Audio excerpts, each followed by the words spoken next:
In today's video, I'm going to teach you how to log in to the Home Depot ESS Associate Self-Service Portal. To get started, open Google Chrome on your computer or mobile device and go to the official Home Depot ESS or Associate Self-Service website.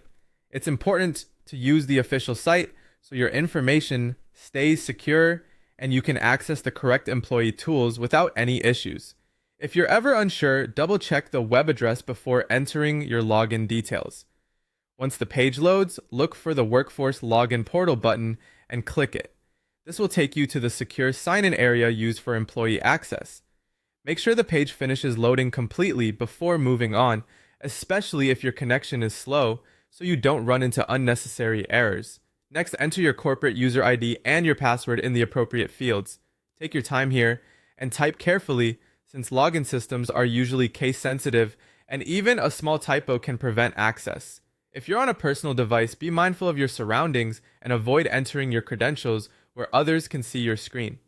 For extra security, it's also a good idea not to save your password in a shared browser. After you submit your credentials, you'll be prompted to complete the required multi-factor authentication step.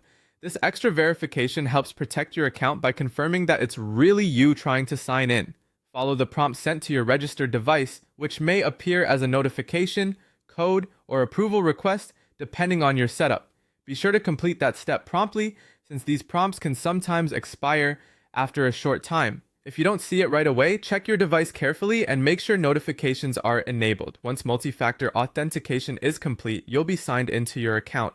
From there, you can access your schedule and your benefits profiles. This is where you can review work-related information, check upcoming shifts, and view benefits details associated with your employee account.